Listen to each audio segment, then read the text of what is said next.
എന്റെ മോളെ നീ ഒന്ന് വിഷമിക്കാതിരിക്കും. നിങ്ങളുടെ ഒരു മോള് എന്റെ തലയ്ക്ക് ഭ്രാന്ത് വന്നിരിക്കും. നിങ്ങളോട് ഞാൻ 1000 പ്രാവശ്യം പറഞ്ഞാലേ ചെയ്യരുതെന്ന്. ഇൻകം ടാക്സ് ഗുണമുള്ള കാര്യങ്ങളാണെങ്കിൽ അവർ നോക്കത്തുള്ളൂ. അയാളെ സമ്മതിച്ച അയാളെ കണ്ടാലേ അയാളെ മാന്യനാ. ഓ മാന്യൻ, നിങ്ങൾ ആണുങ്ങളുടെ സ്വഭാവമൊക്കെ എനിക്ക് അറിയാവുന്നതാ. പണ്ടൊരു മാന്യ കോളേജിൽ പഠിച്ച ഫോട്ടോ മോർഫ് ചെയ്ത് അപ്പൻ അയച്ചാ പഠിത്തം നിർത്തി കല്യാണം കുഴപ്പിച്ച് ഇങ്ങോട്ട് അയച്ചു ജീവിതം തൊളിച്ചത്. ഇവിടെ എന്താ കുഴപ്പം? മോളെ നീ എന്നെ വിശ്വസിക്കുക. അയാളെ നോക്കത്തില്ല. ഇല്ല നോക്കും. ഇല്ല അയാളെ നോക്കും. അയാളെ ഫ്രണ്ട്സിനെ കാണിക്കും. എനിക്ക് ഓ മമ്മി, അയ്യോ mummy,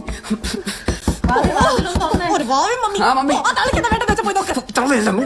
mummy mummy. Hi mummy. എന്താ ഭാവി പ്രശ്നം? ഒന്നുമില്ല. എന്താ മോളെ? എന്താ എന്താ മോളെ അവളുടെ കണ്ണ് നിറഞ്ഞിരിക്കുന്നില്ല. ഇല്ല ഇല്ല, കണ്ണൊന്നും പറഞ്ഞിട്ടില്ല.